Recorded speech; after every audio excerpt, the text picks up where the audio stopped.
आवाज़ आ रही है पीछे? नहीं?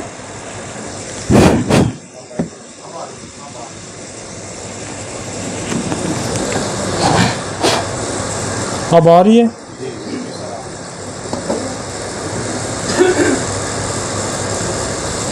यार तो ऊपर आना भाई यार। हमसे जो नहायत मेहरबान रहम करने वाला, जो इज़्ज़त देने वाला, जो रिज़्क़ का रज़ाक़ जिसने पैदा किया और जिसके कब्ज़े में मेरी रूह है। आज हमारे पास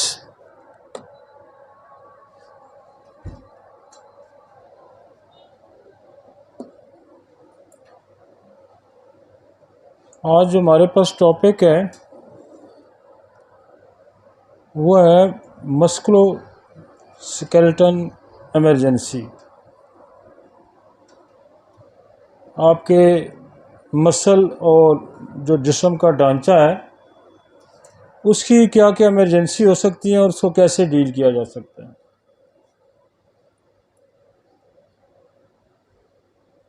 तो ये बड़ी इस तरह की इमरजेंसी आती हैं जिसमें हमारा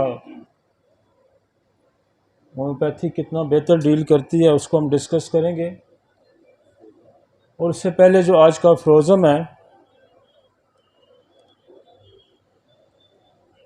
182 अलामात की कमी के बहस कम मौजूद दवा का इंतखाब नागज़ीर था। वो कहता है कि अलामात कम थी जिसके बहस मौजूद दवा का इंतखाब मुश्किल था, लेकिन इसकी वजह से बीमारी की तमाम अलामात ज़ाहिर हो गई। लेकिन अब दवा देने से ये हुआ कि जो कम अलामात कम थी वो सारी ज़ाहिर हो गई। तो बाज़ हमारे पास एंटीसोरिक मेडिसिन होती हैं और बहुत एंटीसोरिक मेडिसिन बहुत सारी हैं। तो वो जब हम किसी बीमारी के लिए अप्लाई करते हैं तो वो छुपी अलामात सारी ज़ाहिर हो जाती हैं। इस फ्रोज़म में वो ये बता रहा है कि अलामात तो कम थी और मौजूद दवा जो है वो का इंतखाब जो है नागज़ीर था, लेकिन इसकी वजह से बीमारी की तमाम अलामात ज़ाहिर होगी। इस तरह ये दूसरी ज़्यादा मौजूद दवा की दरियाफ्त में मदद दे देती है। तो ये मैं अक्सर भी जिक्र करता रहता हूँ कि अब जब आपको कुछ समझ जो मौजूद तरीन दवाएँ अगर हम देते हैं और वो एंटीसोरिक है तो आपको पिक्चर क्लियर कर देती है। तो मरीज़ को कोशिश वो ये कहता है कि कोशिश तो करनी चाहिए कि मौजूद दवा दी जाए, लेकिन अगर आपके पास मौजूद दवा या इंतखाब होने में डिफ़िकल्टी है तो करीब तरीन जो मिलती जुलती है वो दवा दें। और फिर कोशिश आप ये भी करें कि अगर उसमें से कोई एंटीसोरिक दवा करीब तरीन मिलती है तो वो आपको ज़्यादा मददगार साबित होगी, वो अलामात नखेर देगी। ठीक है जी। टॉपिक नमाज। अब इसमें हमारे पास मस्कुलोस्केलेटल इमरजेंसी में हमने कोई 3-4 टॉपिक बनाए हैं। एक तो टॉपिक है इंजरी का कि ट्रॉमा हो जाता है, और ट्रॉमा भी एक इमरजेंसी है। किसी को एक्सीडेंट होता है, वो छत से गिर जाता है, कोई चोट लग जाती है, तो ये इमरजेंसी आती है और इसको आपने कैसे डील करना है। और इसमें बोन इंजरी हो जाती है, बोन फ्रैक्चर हो जाता है, मस्कुलर इंजरी है, टेंडन इंजरी है, नर्व इंजरी है, लिगामेंट इंजरी है, ग्लैंड इंजरी है, आइज़ की इंजरी है। ये बड़े आम हैं और ये इमरजेंसी आपको डील करनी है और आप कैसे करेंगे। तो उसके पास इसलिए हमारे पास बहुत सारी दवाइयाँ हैं और वो इमरजेंसी जो है बाज़ दफ़ा फ्रैक्चर दूसरे सिस्टम में फ्रैक्चर बोन्स जो है नहीं जुड़ती, होम्योपैथी से जुड़ जाती हैं। आइज़ की इंजरी दूसरे सिस्टम से नहीं ठीक होती है, हमारे सिस्टम से ठीक हो जाती हैं। और इसके बाद जो हमारे पास इमरजेंसी है वो है गोट जो है वो भी जॉइंट्स पेन होता है, और हम आपको बताएंगे कि गोट क्या होता है और गोट की वजह क्या है। और फिर मैंने कंपैरिजन भी बनाया है कि गोट के साथ और कौन कौन सी चीज़ें हैं जिसको हम डिफ्रेंशिएट करेंगे कि कहीं हम कंफ्यूज हो के किसी और मर्ज़ का इलाज करते रहें गोट समझ के। तो ये बड़ा ज़रूरी है कि आप उसको डिफ्रेंशिएट करें कि what is the gout, what is the osteoarthritis, what is the rheumatoid arthritis, what is the rheumatic fever pain और what is the bacterial infection pain. तो ये 4-5 चीज़ें हैं जिनको हमने डिफ्रेंशिएट करना है। वैसे ज़्यादा इमरजेंसी गाउट की आती है, तो इसको हमने साथ साथ छोटे छोटे टॉपिक इसलिए डाले हैं कि ताकि आप कहीं कंफ्यूज ना हो, कंफ्यूज होकर कोई गलत ट्रीटमेंट ना दें।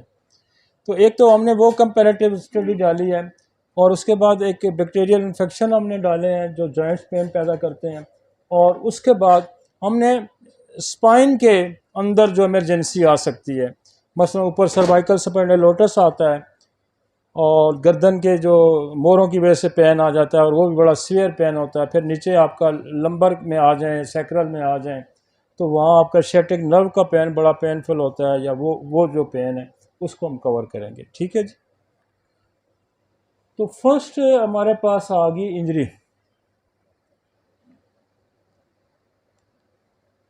ट्रोमा।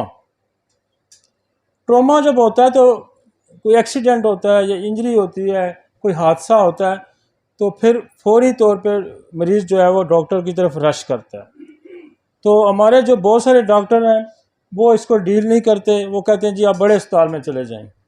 लेकिन आप, पहली तो बात है कि फ़र्स्ट एड तो कहीं भी दी जा सकती है, लेकिन होम्योपैथी जहाँ बहुत ज़्यादा सर्जरी रिक्वायर है वहाँ नहीं। तो आम जो ट्रॉमा है, इवन फ्रैक्चर हो जाता है, उसको कैसे, ये आपका उसमें बताया भी गया कि कैसे हड्डी को आप जोड़ के बांध के उस पर पट्टी लपेट दें, उसको कैसे डील करते हैं। तो ये इस हद तक भी आप कर सकते हैं, लेकिन मैं ये समझता हूँ कि इस हद तक भी हमें ट्रेनिंग लेनी चाहिए और आप कर सकते हैं। और ये जो हड्डी जोड़ का काम है, हड्डी टूटी, ये तो आम जो लोग हैं, जो कोई डॉक्टर भी नहीं है और पुराने बुजुर्ग हैं, वो भी हड्डी को सही तरीके से जोड़ के ऊपर से उसको प्लस्तर और पट्टी बांध देते थे तो वो हील हो जाती है। तो ये कुछ इमरजेंसी ऐसी हैं जो हमें डील करनी आनी चाहिए। और जो मसल्स की इंजरी है, स्पेशली चोट की इंजरी, वो अगर हो जाती है तो आपके पास बड़ी मज़े की दवाई है। मसलन आर्निका पहली दवाई है, बहुत अच्छा काम करती है। और आर्निका के बाद आपकी मसल की एक और दवाई है जो है बेलेस्पर्नस।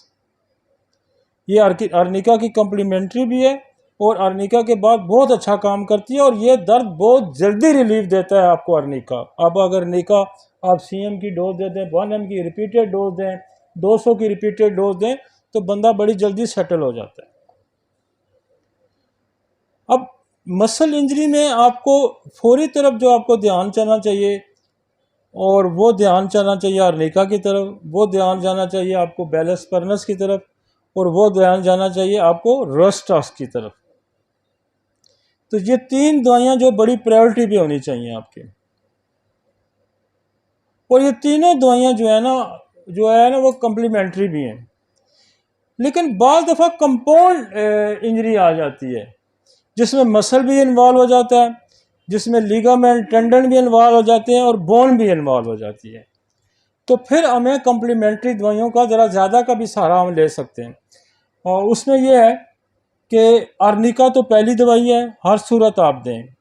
जब भी कोई इंजरी होती है तो आर्निका तो आप लाजमी दें। उसकी वजह यह है कि कंपाउंड इंजरी में मसल, नर्व सारे इंजर्ड हुए होते हैं। लेकिन बाज़ दफ़ा सिर्फ आपकी जो नर्व इंजरी बहुत ज़्यादा आती है, और नर्व इंजरी के पेन भी बहुत ज़्यादा होते हैं। तो नर्व इंजरी में फिर आपके पास बहुत बड़ी दवाई है हाइपेरिकम, और हाइपेरिकम बहुत अच्छा रिलीफ देती है। और नर्व इंजरी में अगर आपको पेन रिलीफ नहीं मिल रहा तो आप ओरोमेट का सहारा लें। और ओरोमेट एज ए इंटरकरेंट रेमेडी है, और ओरोमेट सारी इंजरीज के अंदर, जो बोन्स की इंजरी है, मसल्स की इंजरी है, हेड की इंजरी है, नर्व्स की इंजरी है, ये सब में as a complimentary, as a helping, as a intercurrent remedy के भी तौर इस्तेमाल होती है। और जो पेन किसी दवाई से नहीं रुकता, और ना आर्निका से रुकता, ना रोस्टॉक्स से, ना बेलेस्पर्नस से, ना सल्फाइटम से, ना रूटा से, ना कल्केरिया फास से, वो दर्द जो है वो ओरोमेट रोक देती है। अब नर्व इंजरी के लिए आपके पास बहुत सारी दवाइयाँ हैं। मतलब आइपेरिकम नर्व इंजरी की सबसे बड़ी टॉप की दवाई है, मैकफास, और आपके पास थेलियम है। थेलियम बहुत अच्छी नर्व इंजरी को ठीक करती है। और ये जो आपकी नर्व्स एक्सपोज हो जाती हैं, स्पेशली ट्राइजेमिनल न्यूरोलजिया एक्सपोज हो जाती है, और भी कई नर्व्स एक्सपोज हो जाती हैं, जहाँ नर्व्स एक्सपोज आ जाए तो वो बहुत पेनफुल होती है, तो वहाँ थेलियम बहुत अच्छा काम करेगी। वहाँ थ्रीडियन बड़ा अच्छा काम करती है। और थ्रीडियन जो है वो एज ए इंटरकरंट भी नर्व इंजरी में यूज़ होती है। और आपकी ये स्पेशली ये जो नर्व्स अगर इंजर होती हैं, ऊपर वाली ये वाली फेशियल नर्व, तो उसके लिए वर्बेस्कम है। वर्बेस्कम बड़ा अच्छा काम करती है। तो हेड इंजरी तो मैं पीछे कवर कर गया था, मैं उसको नहीं जहाँ टच करूँगा। लेकिन मोटी मोटी दवाइयाँ हेड इंजरी की आर्निका है, आइपेरिकम है, नेट्रम सल्फ है, ओपियम है, और पिट्यूटरी ग्लैंड, ये तो हेड इंजरी की दवाइयाँ हैं। और जहाँ नर्व इंजरी आ जाएगी, नर्व इंजरी में आइपेरिकम है, बहुत अच्छा काम करती है। ऑरमेट है, बहुत अच्छा काम करती है। थेलियम है, थ्रीडियन है, मैकफॉस है, ये अच्छा काम करती है। और आपकी आ गया बोन इंजरी। अच्छा, ये जो इंजरीज होती हैं, जो अच्छा इंजरीज में जो आपकी मसल्स की इंजरी है, या आपकी ब्रूज जिसमें आ जाते हैं, ब्रूज आर्निका बहुत अच्छा ठीक करती है। ब्रूज इंटरनली और एक्सटर्नली कैलेंडोला बहुत अच्छा ठीक करती है। ब्रूज जो है आपकी सल्फ्यूरिक एसिड बहुत अच्छा करती है, जो ब्लू चोट की वजह से ब्लू स्पॉट पाए जाते हैं, उसमें आप आर्निका का इस्तेमाल करें, उसमें आप कैलेंडोला का इस्तेमाल करें, सल्फ्यूरिक एसिड का इस्तेमाल करें, ब्रूज गायब कर देता है। ब्रूजेस होते हैं ना, जैसे नील पड़ जाते हैं, तो लोकली भी हम जो है ऑइंटमेंट के साथ कैलेंडोला अगर मिक्स करके लोकली लगाएं तो वो भी बड़ा जल्दी जो है निशान ख़त्म कर देता है जो ब्रूज का होता है। अब एक इंजरी आती है बोन की, और बोन की इंजरी जो है ना, वो बोन और नर्व की इंजरी बहुत ज़्यादा तंग करती है। और बोन्स की इंजरी और नर्व की इंजरी में मैं एक और दवाई से भी हमने बहुत फ़ायदा उठाया, वो है कोनियम। और मेरे पास एक मरीज़ है, अभी पिछले दिनों में आया, उसको बोन इंजरी थी, उसको लोअर एक्सट्रीमिटीज़, स्पाइन की इंजरी है, लोअर एक्सट्रीमिटीज़ उसकी बिल्कुल पैरालाइज किए हुए, कोई 3-4 साल गुजर गए हैं। तो उसको मैं आर्निका, ओरोमेट, आइपेरिकम और कोनियम का मैं उसको इस्तेमाल कराता हूँ साथ ओरोमेट का, तो उसकी नीचे सारी अब सेंसेशन आ गई है। अब वो कहता है जी मुझे दर्द भी महसूस होता है, थोड़ी बहुत ही मेरी मूवमेंट भी नीचे पोर्शन में आ गई है। तो हमें जो इंजरी में कोनियम भी बहुत अच्छा रोल प्ले करती है, स्पेशली स्पाइन की इंजरी में। और कोनियम जो है बेसिकली हमारी ग्लैंड इंजरी की भी बड़ी दवाई है। कोनियम हो गया, आर्निका हो गया, बेलस परनस हो गया, ये ग्लैंड इंजरी में बहुत अच्छा काम करती है। और बोन इंजरी में ये ध्यान में रखें कि बोन इंजरी में आपको एक तो आर्निका है, कल्केरिया फास है, रूटा है, कल्केरिया कार्ब है, सिम्फाइटम का रोल बहुत बड़ा है, बहुत ज़्यादा है। और यहाँ बोन इंजरी के अंदर हमें एज ए इंटरकरंट रेमेडी के तौर पर हम ड्रोसरा का बड़ा इस्तेमाल करते हैं। ड्रोसरा जो है वो हड्डी के अंदर एक बड़ी स्ट्रेंथ प्रोवाइड करती है। आप ड्रोसरा का इस्तेमाल करें और फिर इंजरी की आप अगर दवाइयाँ देंगे बोन इंजरी की, तो आप देखें रिजल्ट आपके कितने अच्छे हो जाएंगे। आप बेसिलिनियम का यहाँ इस्तेमाल करें, बेशक 200 में करें। बेसिलिनियम भी बोन को बड़ा स्ट्रेंथ देती है, ओरोमेट भी बोन को बड़ा स्ट्रेंथ देती है, ड्रोसरा भी बोन को बड़ा स्ट्रेंथ देती है। और बाद दफ़ा देखा गया है कि जो फैमिली के कैंसरियन हिस्ट्री होती है या ट्यूबरक्लोसिस हिस्ट्री होती है, तो वहाँ फिर बोन ठीक नहीं होती, वहाँ बोन जो है वो गलना सड़ना शुरू हो जाती है। और वो जो बोन है वो डिके और गलना सड़ना शुरू हो गया, और ये तो साथ साथ आठ अल्टीमेटली बोन को वहाँ से रिमूव करना पड़ता है, और बाद दफ़ा वो पोर्शन ही उसकी रिमूव करना पड़ता है। तो वहाँ फिर सलेशिया बहुत अच्छा काम करती है, वहाँ ड्रोसरा के साथ सलेशिया बहुत अच्छा काम करती है। बल्कि हमारे पास एक और अभी हमने दवाई मंगवाई है बाहर से, कार्सिनोसन ऑस्ट्रियो। तो जहाँ आपकी बोन की रिपेयरिंग बड़ी मुश्किल हो जाती है, तो आप कार्सिनोसन ऑस्ट्रियो दें, आप ड्रोसरा दें, आप बेसिलिनियम दें, तो वो रिकवरी, जैसे अगर बोन के अंदर अगर जख्म हो जाता है, बोन जो है वो हील ही नहीं होती, उसके अंदर से पीप आना शुरू हो जाती है, तो वो ड्रोसरा, वो ऑरमैट, वो स्लेशिया के बगैर ठीक ही नहीं हो सकती। और मैंने 10-10 साल पुराने जो केस है ना, बोन्स के वीपिंग बोन होती थी, वो हमने ठीक किए हैं स्लेशिया से। और बोन के गलने सड़ने में एक और बड़ी अच्छी दवाई है, वो है एसाफोटेडा। इसको भी आप बतौर हेल्पिंग मेडिसिन, कलकेरिया फास्ट बहुत अच्छा रोल प्ले करती है, बोन्स के अंदर स्ट्रेंथ प्रोवाइड करती है। और इवन जो ट्यूबरकुलोसिस बोन इंजरी होती है वो ठीक नहीं होती, उसमें आप जैसे मैंने स्लेशिया कहा, लेकिन अगर वो टेम्परामेंटली, मैं वैसे देखता नहीं बोन के उस इंजरी के अंदर जो हील नहीं होती, हम उसमें स्लेशिया का तो कसरत से इस्तेमाल करते हैं। लेकिन अगर आप मजाजन या ट्यूबरकुलोसिस की भी हिस्ट्री मिलती है तो आप जो है वो फास्फोरस का भी इस्तेमाल कर सकते हैं। मेरा नमाज पढ़ लेते हैं, तो फिर मोर और मॉर्फिन और पेन किलर इतने स्ट्रॉन्ग लगाते हैं तो उनको फ़र्क नहीं पड़ता जितना ये इन हमारी दवाइयों से फ़र्क पड़ता है।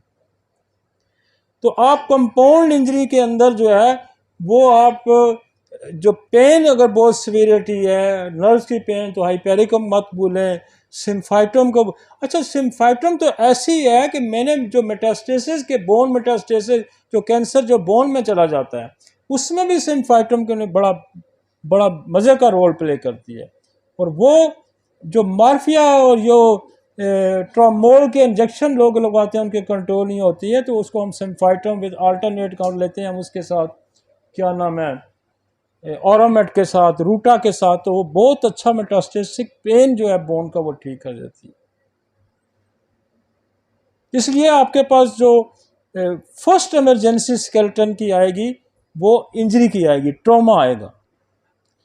और फिर वो भी आ सकता है कि फॉल आ गई है, ऊंचे से जगह से गिरा है। तो जब हाइट से कोई गिरता है तो फिर दवाइयाँ थोड़ी बदल जाती हैं। फिर आपकी आएगी नेट्रम सल्फ, फिर आएगी आपकी सेक्यूटा, फिर आपकी आएगी मिलीफोलियम, फिर आपकी आएगी मिली लोटस। हाइट, छत से गिर गया जी, मिली लोटस बहुत अच्छा काम करती है, सेक्यूटा बहुत अच्छा करती है। और फिर उसके गिरने से बाद फिट्स पड़ने शुरू हो जाते हैं तो वो सेक्यूटा बहुत अच्छा करती है। और फिर फॉल हिस्ट्री पे आर्टिमिसिया वल्गैरिस बहुत अच्छा काम करती है। जो छत से गिरे हुए लोग होते हैं जिनको हेड इंजरी हो जाती है और वो उस कॉज की वजह से फिट्स बढ़ना शुरू हो जाते हैं, तो सेक्यूटा है, नेट्रम सल्फ है, मिली लोटस है, मिलीफोलियम है, और आपकी एक और अभी मैंने आर्टिमिसिया वल्गैरिस। तो कोई इंजरी का टॉपिक काफ़ी हद तक मैंने वो उस तरह से तो जो इमरजेंसी के तौर पर। और फिर आपके पास जो इंजरी, सर्जिकल इंजरी आ जाती है, बाद लोग सर्जरी करा के आते हैं तो वो ठीक नहीं होते और उनके पेन नहीं ठीक होते, उनके जख्म नहीं ठीक होते, तो वो भी एक किस्म की इमरजेंसी लागू हो जाती है।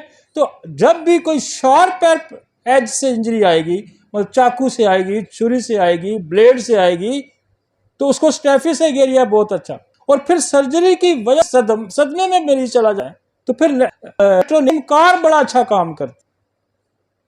ये सारे इंजरी के सदमात हैं, स्टेफिस बहुत अच्छा रोल प्ले करती है।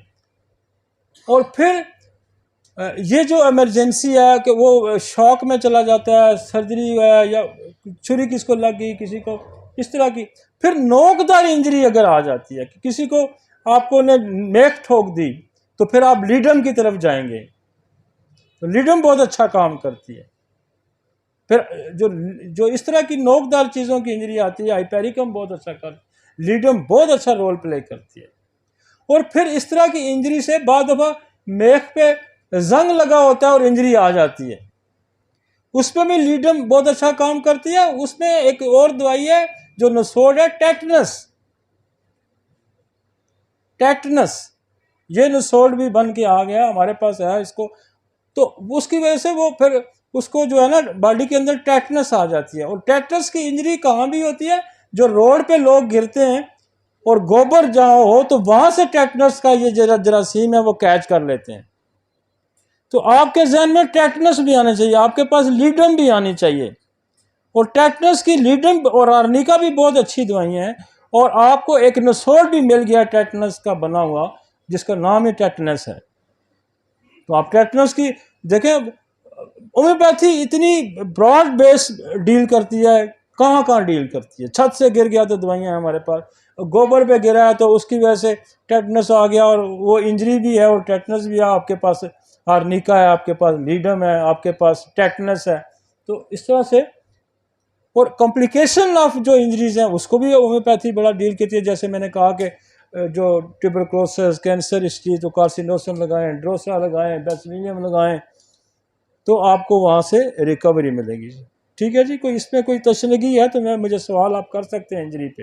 इंजरी का अल्लाह का शुक्र है होम्योपैथी बहुत अच्छा डील करती है और मेरी बड़ी बड़ी बड़ी अच्छी ग्रिप है। और ये जो लिगामेंट और टेंडेंट्स की इंजरी आती है ना, जिसमें रूटा कमाल का रोल प्ले करती है, सिम्फाइटम कमाल का रोल प्ले करती है। और इंजरी में ब्रायोनिया का भी बड़ा रोल है। मैं आपको जो टीयर आ जाता है, इवन सिलोवियल मेम्ब्रेन्स के अंदर टीयर आ जाता है, तो उसमें फिर जो है ब्रायोनिया भी बहुत अच्छा रोल प्ले करती है। और कल्केरिया फ्लोर लिगामेंट्स की बोन की इंजरी में कल्केरिया फ्लोर भी अच्छा रोल प्ले करती है। और इसकी अपनी एक मोडलिटी भी होती है, चलने से अफाका। अब चलने से अफाका आपने रस्टॉक्स में पढ़ा होगा। चलने से फाका आप सिर्फ रस्टॉक्स नहीं है, चलने से फाका रूटा भी है, चलने से फाका कल्केरिया फ्लोर भी है, चलने से फाका रोडोड्रान भी है। तो और भी दवाइयाँ होती हैं, उसकी तरफ भी हमें नज़र देनी चाहिए। नमाज पढ़ लेते हैं, बाकी फिर कंटिन्यू करते हैं। अगला हिस्सा बड़ा की इंजरी आ गई, आपकी थायराइड की ग्लैंड की इंजरी आ गई, आपकी टेस्टिकल ग्लैंड की इंजरी आ गई, आपकी एड्रिनल ग्लैंड की इंजरी आ गई। तो ये वो ग्लैंड है ना, थाइमस ग्लैंड की आ गई, पैराथायराइड ग्लैंड की इंजरी आ गई। तो ये वो ग्लैंड्स हैं, इसकी इंजरी पे जो बहुत। और मैं आपको बताऊं, मैं दो केस ऐसे हैं मेरे टेस्टिकल ग्लैंड की इंजरी के, जिनको एजोस्पर्मिया था, तो वो मैंने कोनियम और बैलस परनस से ठीक किए हैं। ग्लैंड इंजरी जो है कोनियम बहुत अच्छा डील करती है। ठीक है जी।